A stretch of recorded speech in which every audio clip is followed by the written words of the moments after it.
Une vidéo fait le tour des réseaux sociaux africains et notamment camerounais. C'est une vidéo qui a été publiée par l'artiste Longuet Longuet, de son nom Simon Agnon Lonkana, fils du pays Bandem, comme moi-même. Il est originaire de la même région que mon père au Cameroun. Le pays Bandem, à Yabassi, 21 km du centre-ville. Simon Agnon Lonkana a présenté une vidéo au monde entier dans laquelle on le voit être déshumanisé par des agents des forces de sécurité du Cameroun agissant sur les ordres de Paul Barthélémy Biya Abimfondo, le dictateur impénitent de mon pays natal. Dans cette vidéo, Simon Agnon Lonkana est torturé par une dizaine d'individus, utilisant entre autres méthodes le rituel de l'encapsulement par une chaise de torture et la frappe à la machette sous la plante des pieds. La scène se déroule dans les locaux officiels des services de sécurité du Cameroun. Ceux qui frappent de façon inhumaine, diabolique, sauvage, l'artiste, compositeur, le chanteur Longuet Longuet, de son vrai nom Simon Agnon Lonkana, le frappe au motif qu'il a dénoncé le hold-up du dictateur Paul Biya à l'élection présidentielle de 2018. En effet, en 2018, Paul Biya n'a pas gagné l'élection. Mais Paul Biya n'a jamais gagné d'élection au Cameroun. Son prédécesseur Ahidjo n'a jamais gagné d'élection au Cameroun. Il n'y a jamais eu de véritable élection présidentielle au Cameroun. Entre 1960 et 1982, Ahidjo a organisé des élections dans lesquelles il était le seul candidat à la présidence. Même à l'intérieur du parti, l'UNC, Union nationale du Cameroun, il n'a jamais organisé une primaire pour battre quelqu'un avant d'être le candidat du parti unique national. Ahidjo n'a jamais été élu président de la République du Cameroun. Je dis bien jamais. Il a été imposé à la tête du Cameroun par le néocolonialisme et le colonialisme français. Écrivez ça. Quand le 6 novembre 1982, Ahidjo démissionne pour des raisons de santé et aussi sous la pression du maître colon, néocolon français, il lui est proposé, d'ailleurs depuis 1975, de considérer comme son dauphin, dans leur constitution bidon, un certain Paul Barthélémy Biya, qui lui-même est dans les meubles de l'État du Cameroun depuis 1961, où il a été introduit par le docteur Louis-Paul Ojoula, grand colon français du Cameroun, qui aimait beaucoup, et même un peu trop, Paul Biya. Ahidjo transmet le pouvoir de président de la République à Paul Biya. Ahidjo n'a pas été élu, Paul Biya n'a pas été élu. Eux tous ont été imposés par le colonialisme français à la tête du Cameroun, au terme de l'élimination de tout le leadership de la résistance camerounaise qui revendiquait l'indépendance totale, la souveraineté totale du Cameroun. Ils ont éliminé Ruben Oumniobé le 13 septembre 1958. Ils ont éliminé le 3 novembre 1960 Félix Moumié. Ils ont éliminé en 1966 Castor Osende Afana.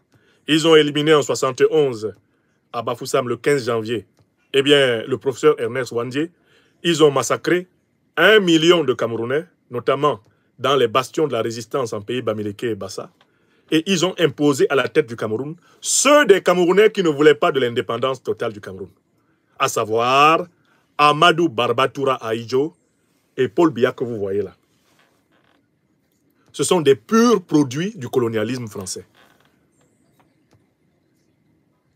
Donc quand Longuet Longuet dit, en 2018, que Paul Biya n'a pas gagné les élections et que c'est Maurice Kamto qui les a gagnées, c'est une évidence. Parce que même en 1992, moi j'étais électeur au Cameroun, c'est John Froundi qui a gagné les élections et Paul Biya a braqué le pays avec le soutien de Paris. Il a braqué le pays et s'est imposé à la tête du pays. Paul Biya n'a jamais reconnu le droit souverain des Camerounais de choisir leurs dirigeants. Jamais. S'il l'avait reconnu, il ne serait plus président, lui. Parce que les Camerounais, plusieurs fois, lui ont dit « dégage ». Et les partisans de Paul Biya sont des êtres qui ont été endiablés par l'habitude du mensonge. Parce qu'en fait, il n'y en a aucun qui, dans un débat, sans l'aide des armes du régime Biya, puisse gagner dans un débat scientifique sur le régime camerounais. Il n'y a aucun membre du régime de Paul Biya qui soit capable de le défendre dans un débat scientifique. Par exemple, de démontrer que Ahidjo était élu. Aucun. Il n'y a aucun intellectuel membre du RDPC qui puisse le démontrer dans un débat en terrain neutre, c'est-à-dire sans le soutien des armes du peuple camerounais qui sont détenues par la milice de Biya. Dès que vous sortez les soi-disant intellectuels du RDPC du Cameroun et que vous les ameniez sur un plateau de télévision neutre, par exemple à l'étranger, ça devient... Au Cameroun, ils paraissent des lions, des tigres, des panthères. Quand vous les amenez hors du système militaire, policier, du système criminel qui les protège, ils deviennent des chatons. Je dis bien des chatons de 2 ou 3 jours, dont le miaulement n'est même pas entendable, parce qu'eux-mêmes, ils ont honte de défendre le régime. Quand ils n'ont pas derrière eux les gendarmes, les policiers, ou les militaires et les espions à la solde de Biya, ces gens-là sont petits. Ici, à l'étranger, ils rasent les murs. Les représentants du régime Biya ne se montrent pas, ils ne viennent pas au débat, parce qu'ils savent qu'ils n'ont pas d'argument. Le seul endroit où ils retrouvent de la verve, c'est quand ils se retrouvent à côté des armes que Biya et son clan détiennent. Très courageux à côté des fusils. Pourquoi? Parce qu'en fait, ils n'ont pas raison. Donc, Longuet Longuet n'a pas dit quelque chose que les Camerounais ne sachent pas. Il n'a même pas dit quelque chose que l'on ne sache pas à l'intérieur du parti au pouvoir. Même le RDPC le sait. Je dis souvent que la preuve la plus simple que même le régime sait qu'il n'a jamais été élu a été donnée par l'ancien chef d'état-major de l'armée camerounaise, ancien d'ailleurs soldat, officier de l'armée française, l'armée coloniale, le général Pierre Semengue. Il a dit qu'en 1992, tout le monde sait que Paul Biya avait perdu, mais que si Paul Biya avait accepté sa défaite face à John Frundi, les militaires soutenus par Paris, il le dit, auraient pris le pouvoir de force. Paul Biya n'avait pas intérêt à accepter sa défaite électorale. Voilà ce qu'a dit l'ancien chef d'état-major de l'armée camerounaise, Pierre Semengue. Voilà la réalité. Donc, je tiens à établir un fait. Il n'y a aucune justification intellectuelle possible. Il n'y a aucune légitimité morale. Encore moins de légitimité populaire ou démocratique au régime.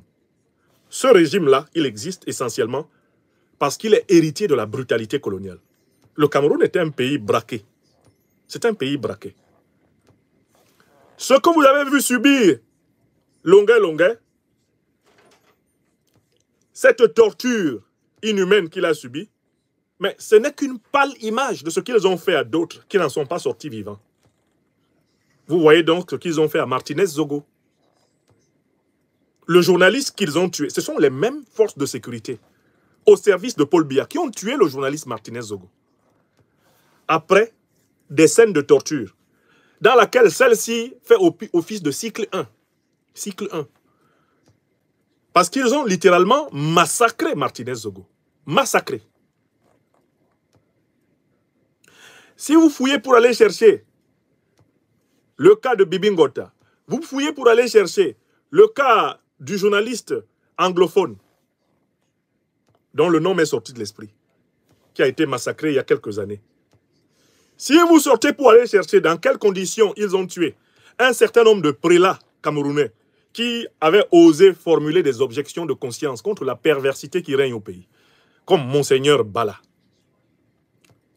comme Monseigneur Plumet, un prélat français de Ngaoundéré qui a été assassiné par les services de la dictature, comme Monseigneur, comme les religieuses catholiques de la ville de Djoum. Si vous allez chercher à savoir comment on a tué le père Angelbert Nveng à Yaoundé, et pourquoi le père Jean-Marc Ela, mon professeur de sociologie à l'université de Yaoundé, a dû fuir le Cameroun. Oui, il s'appelait Samuel Ouazizi. le journaliste camerounais anglophone. Ils l'ont torturé, massacré.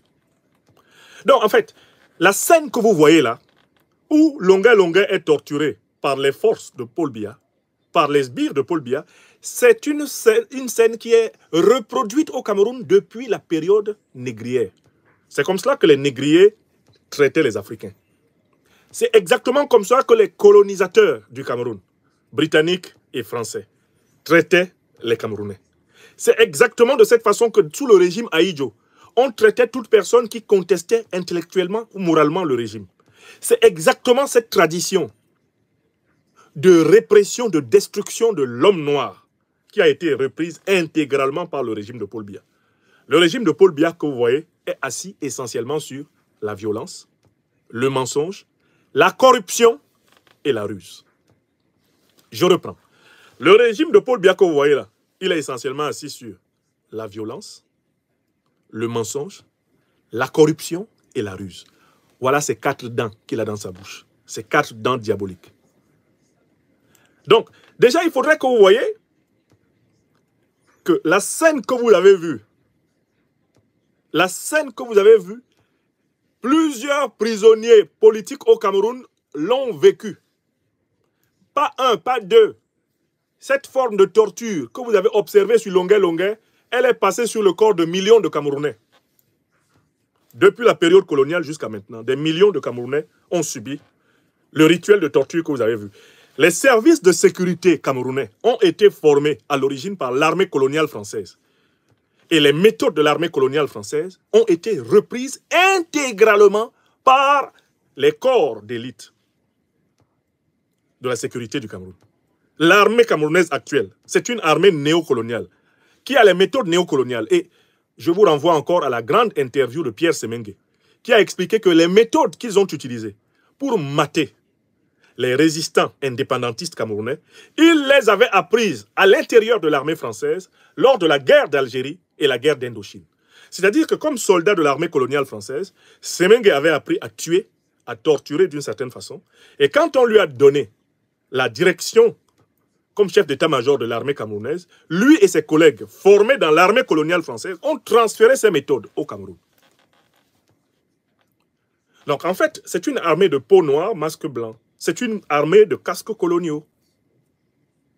La psychologie de base du soldat camerounais, elle est structurée sur la naturalité, la normalité du droit de tuer, du droit de torturer et la certitude d'avoir pour cela une impunité assurée.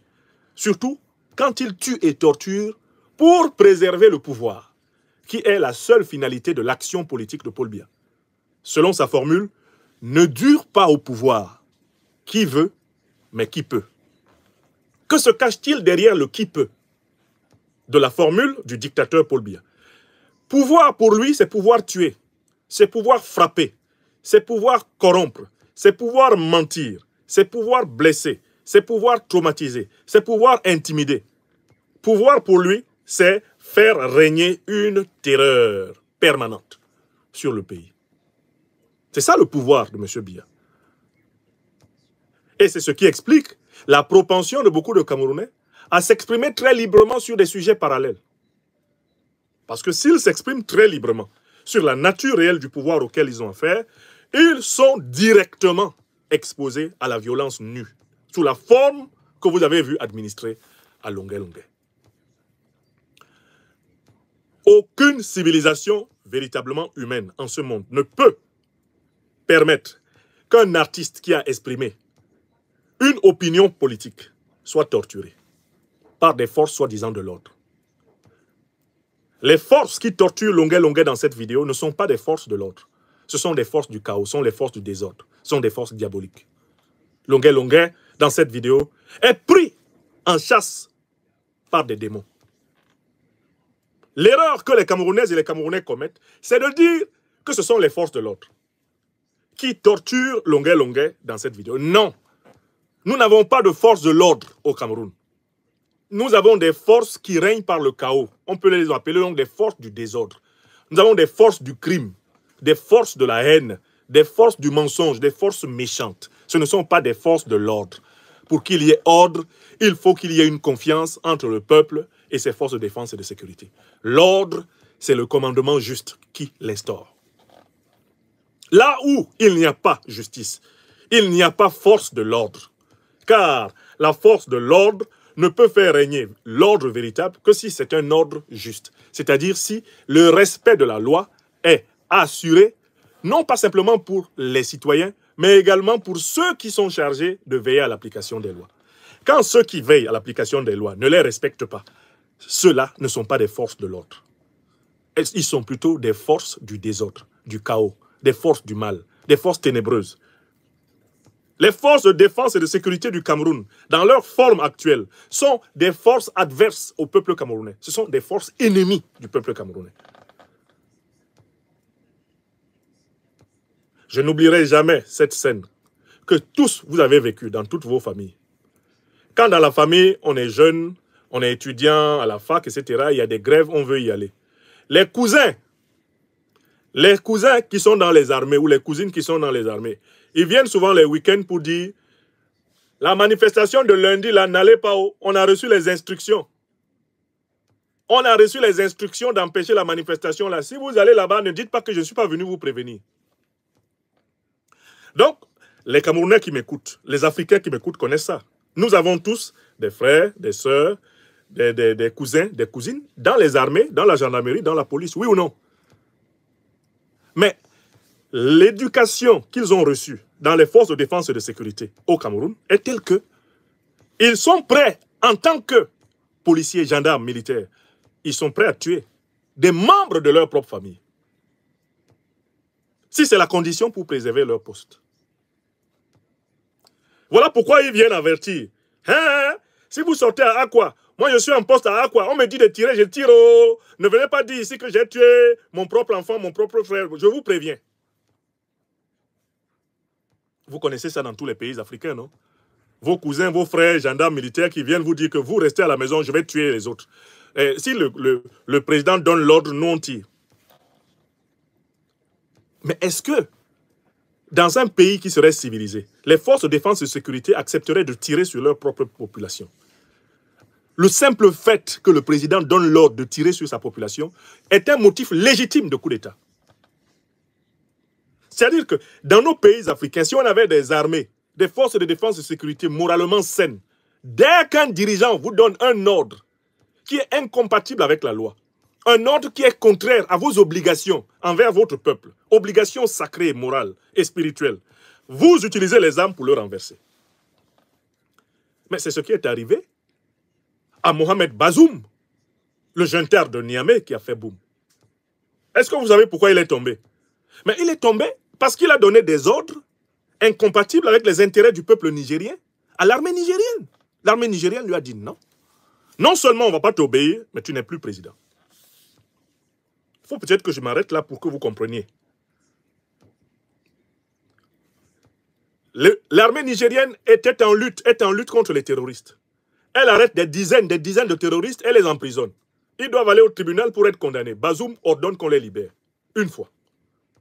Les chefs de l'armée envoient leur chef d'état-major, ministre de la Défense, dit à Bazoum que vraiment, président, c'est pas bien.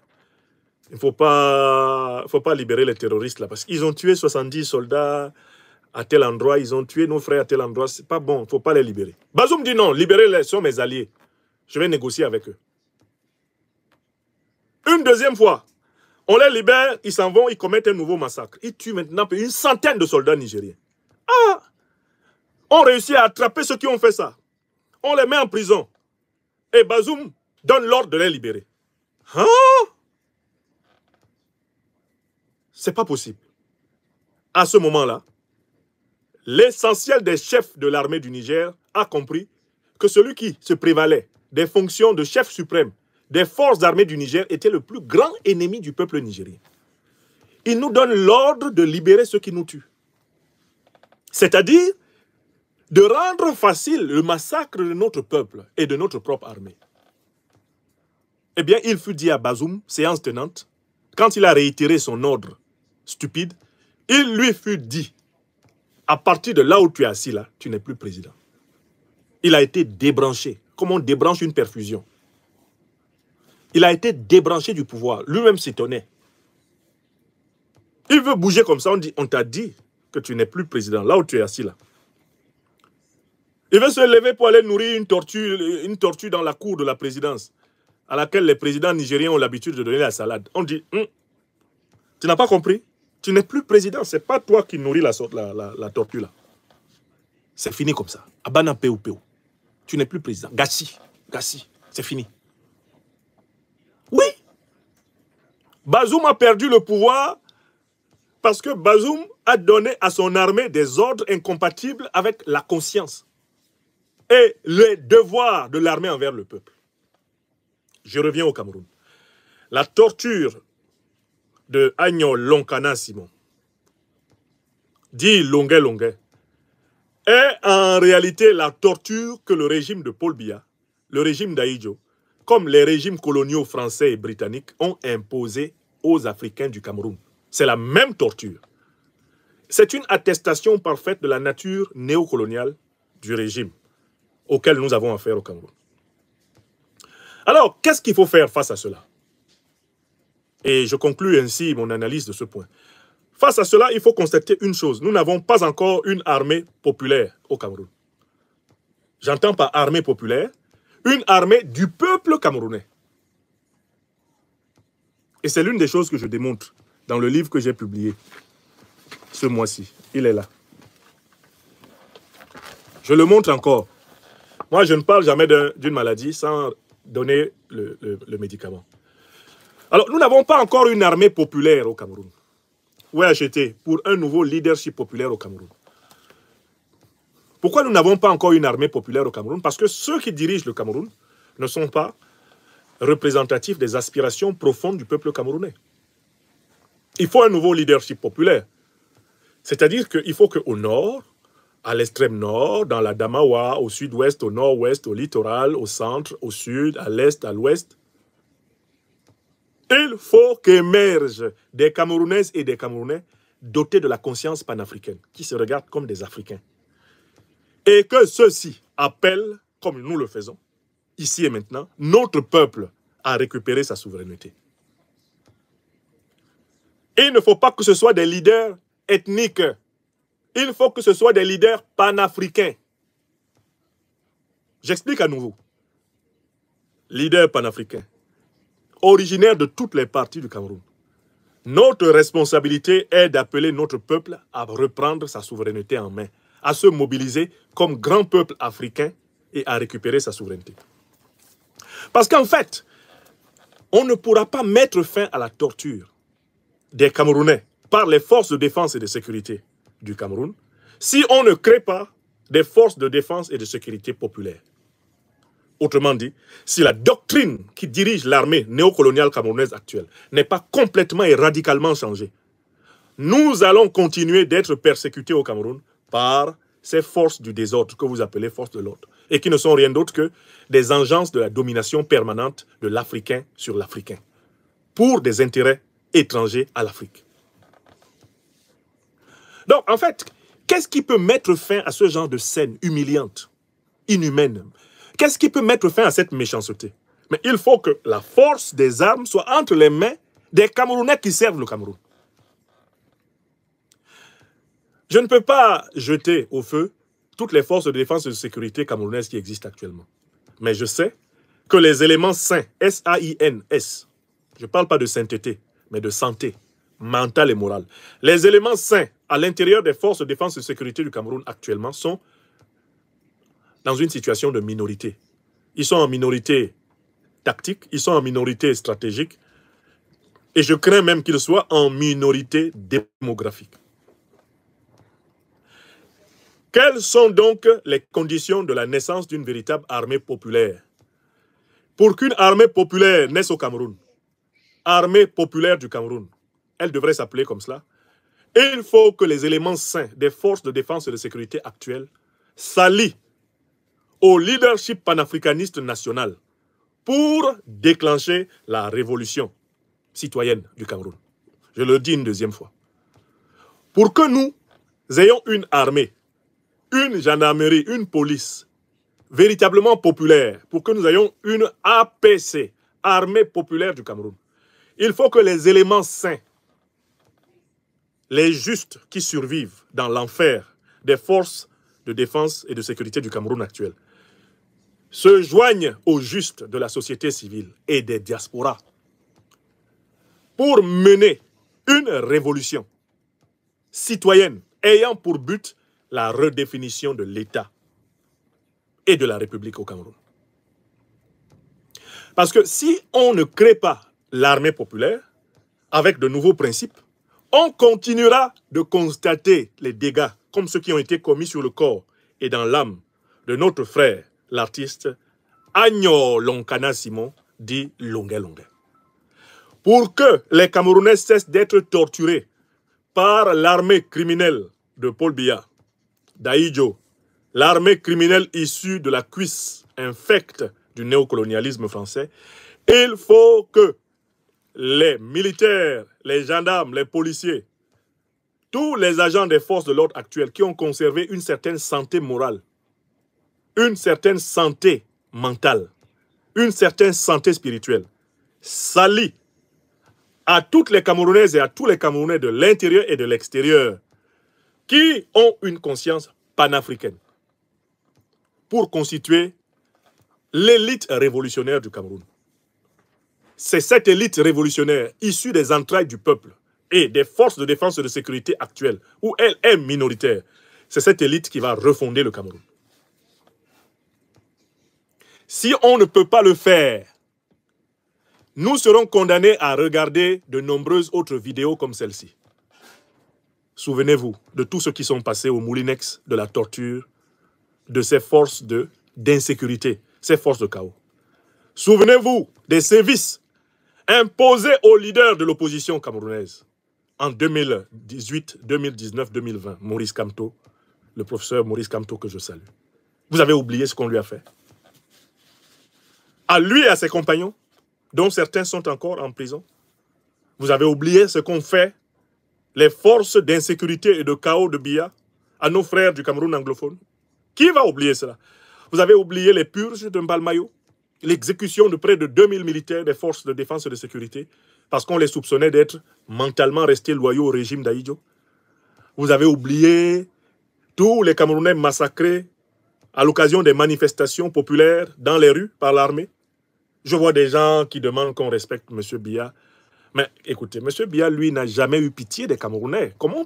Quel respect peut-on avoir pour quelqu'un qui n'a jamais eu pitié? Quel respect? Pourquoi voulez-vous que sa mort, sa maladie, son coma, etc. soit un problème pour nous, qui avons une bonne mémoire? Pourquoi voulez-vous? Alors qu'à aucun moment cet homme n'a utilisé le mot pardon. À aucun moment cet homme n'a mis en œuvre une action de réparation des crimes qu'il a commis. À aucun moment cet homme ne s'est dit, il faut laisser à ce peuple ses chances de se réorganiser et de vivre sans moi. Donc en fait, il n'y a pas d'autre solution contre la torture que la révolution. Au Cameroun, il n'y a pas d'autre solution. Le comportement des soldats qui torturent Agno Lonkana Simon, dit Longuet Longuet, est un comportement typique de gens qui pensent qu'ils auront éternellement la possibilité de torturer les Camerounais. Parce que, pour le moment, ce sont eux qui contrôlent les armes officielles du Cameroun. Il faut donc qu'on leur arrache ça des mains. Il faut qu'on leur arrache ce pouvoir de vie ou de mort sur les Camerounais. Et cela doit commencer à l'intérieur de l'armée et se poursuivre dans toute la société civile. Rendre au peuple camerounais ses armes. Les armes avec lesquelles on torture Longuet Longuet sont les armes des Camerounais. Ce ne sont pas les armes de Paul Biya. Ça ne lui appartient pas. Ils utilisent les fonds publics camerounais pour acheter du matériel permettant de torturer les Camerounais au Cameroun. La création de l'armée populaire du Cameroun, avec un renouvellement des droits, des libertés sacrées et inaliénables de la personne au Cameroun, eh bien, telles sont les seules voies pour sortir de ça. Sinon, nous sommes condamnés à voir encore et encore des vidéos de torture. Le proverbe Betty Boulou dit, Mora bokimot, Mora bonyimen. Je le dis à mes frères et sœurs camerounais, dont certains se promènent là pour m'insulter, pendant que je parle d'un problème qui va leur arriver bientôt. Mais Zogo qui a été tué là, c'est un fils du pays Betty, non? Ils ne l'ont pas pourchassé dans Yaoundé, tué comme un rat. Vous qui vous promenez là pour m'insulter, en disant non, il ne faut pas critiquer le chef, il ne faut pas critiquer le père. Est-ce que ce père-là, à tout moment, ne peut pas vous prendre et vous faire torturer et tuer, comme on a tué Zogo? Est-ce qu'il y a une ethnie au Cameroun qui a échappé à la brutalité de Paul Biya? Soyons même sérieux. Si on doit voir même les ethnies les plus brutalisées par Paul Biya, les petits boulots ne sont-ils pas en première ligne? Combien de prêtres ont été tués en pays Betty Boulou sous le régime de Paul Biya? Combien de prêtres? Vous pouvez compter les prêtres qu'ils ont tués? Les monseigneurs Balala, c'est des Bassa, c'est des Bamileke? Les Zogo, c'est qui? Donc les partisans de Paul Biya qui sont encore prisonniers par la fibre ethnique viennent ici sur les réseaux sociaux dire qu'on ne doit pas critiquer une scène de torture, alors qu'on va les torturer, eux là. Les mêmes là vont vous torturer. À propos de n'importe quoi, ils vous arrêtent et ils vous torturent. Et donc, nous essayons de vous défendre au Cameroun, y compris contre vous-même. Nous essayons de vous défendre au Cameroun, y compris contre vous-même. Nous essayons de vous empêcher, en fait, de vous autodétruire. Parce qu'en fait, cette violence exercée contre Longuet Longuet n'est rien d'autre que celle qui est exercée contre tous les Camerounais. Souvenez-vous des images de notre frère, le vice-président du MRC, Mamadou Mouta. Qu'est-ce qu'ils ne lui ont pas fait?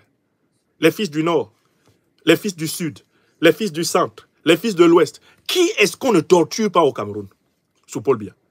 C'est exactement l'attitude qui était celle du colon. Le colon français, le colon britannique ne considérait personne. Dès que tu n'étais pas compatible avec ses intérêts à lui, il te torturait, il t'éliminait. Et c'est cela, c'est ce mauvais cœur que les régimes Ahidjo et Biya ont récupéré contre nous tous.